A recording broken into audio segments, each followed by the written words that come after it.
Hello there. So recently I saw that Luis there was having a bit of an issue with putting this mod together, so just figured, you know what, maybe somebody else would benefit too. Uh, this was by and large covered in the README there, but just as kind of a visual general guide here. So on the left over on this end, I have the PSP setup, so PPS is PP. Go over here, go to your memstick, except you don't. You go to your games. Now over here, we have the mod.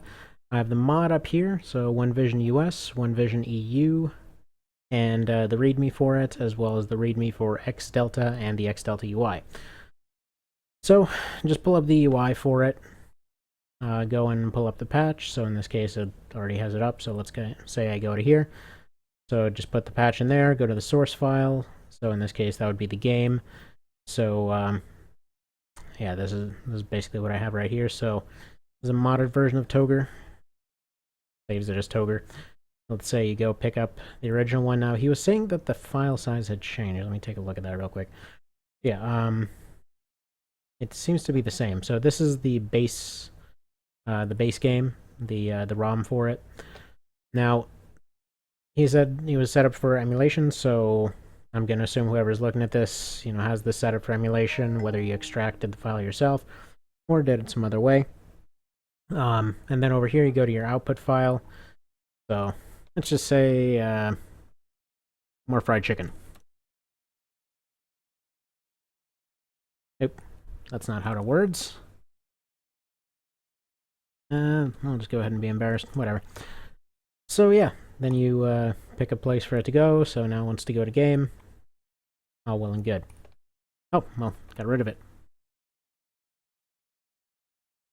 That's because I don't want to get it mixed up with the other one. So there we go, fried chicken. Now, in this case, it saved it under moddins. That's not actually what I wanted to do. Apparently, I just went and put it in the completely wrong spot.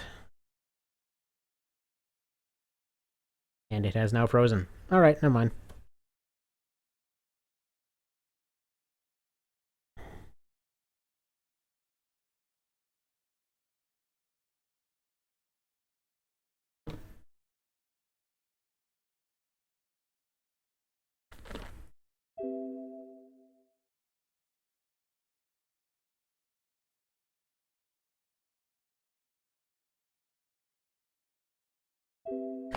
Hello there. So recently there was a comment on the One Vision video here.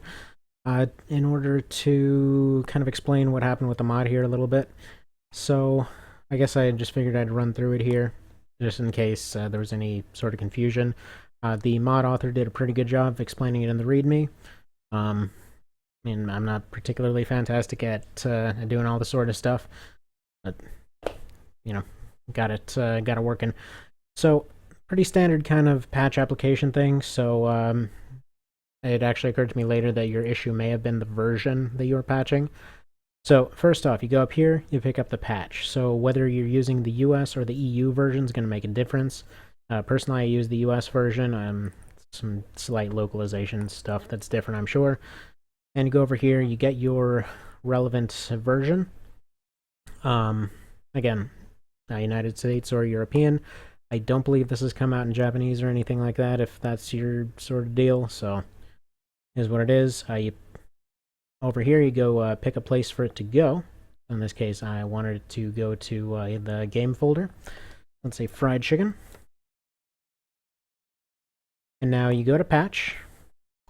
Kind of sit here, twiddle your thumbs for a little bit. Little twiddle going on. Give it a little bit of a minute to load while it goes and patches everything together. And there's going to be one more step afterwards. I'm still hoping to figure out a way to turn this ISO file into a PSP or Vita file. If anyone happens to know, please let me know. Because I would very much be interested in this sort of thing, because I would love to play this mod on a Vita. I don't really want to go through all the risks and whatever else to actually mod the version that my Vita has, or mod the Vita itself. But alright, file patch successfully, so now it's over here. Now, if you were to go over here, pull up your game, and only go to load, try to load this thing, you will see, first of all, it doesn't show up. So we go to all files, go to fried chicken, and oh no, cannot identify file. So instead, go over here, just drop a .iso on the end of that bad boy, and you got yourself a mod. Now we go back to the emulator, pull that mess up, load up some tasty fried chicken.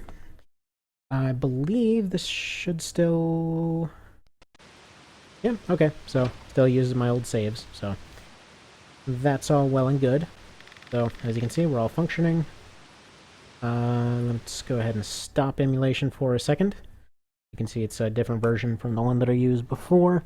And I have 3 versions of this floating around. That's not going to get confusing at all.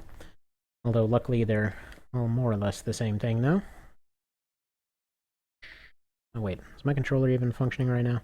I think I might have it off. Yeah, that's functioning. And I suppose I might as well do a different experiment at this same time. See what happens if I load up some Fusiliers.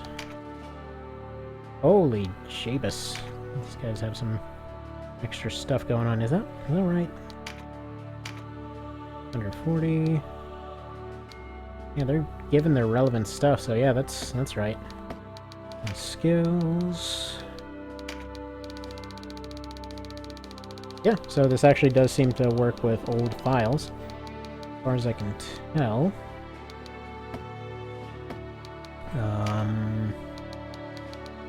Yeah, it all seems kosher here. And yeah, there we go. Gildus has different colors. Looks like Felicia has a different color scheme as well. Who else? Lyndall, I think, has a different look to him. He's blue instead of green. I'm not sure why, but I do like that look. It's snazzy.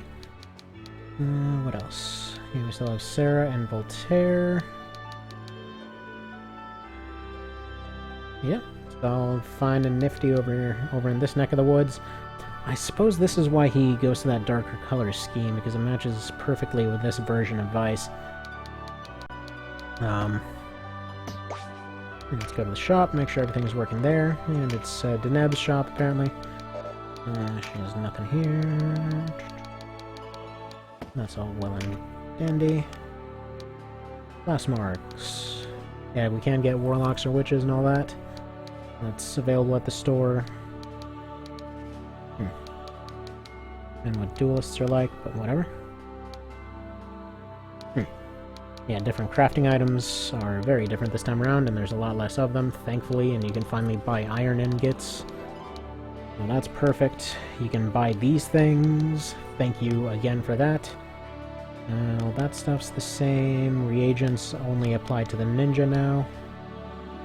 And okay, well, this is all witch shop stuff. What about the regular shop? Check out your hobo store. Yeah, everything down to damask, and even weapons for monsters. Yeah, it's pretty well and good here. Oh, what else am I missing?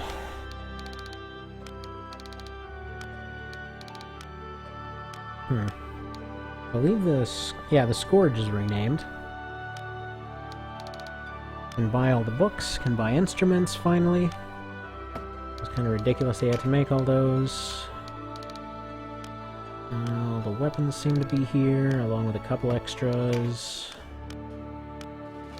Armor seems to be the same, I think. I don't remember if you were able... I think you were able to buy Brigandine. Again, leather sleeves look a little bit different. A few of the items look slightly different. All this stuff's normal, I'm pretty sure. You got all this stuff, which I'm sure... Oh, no, it actually does have all these down at the bottom. And what do we have crafting-wise, out of curiosity? Yeah, these are all apparently just pretty basic upgrades. Actually, pretty cool names for them, too.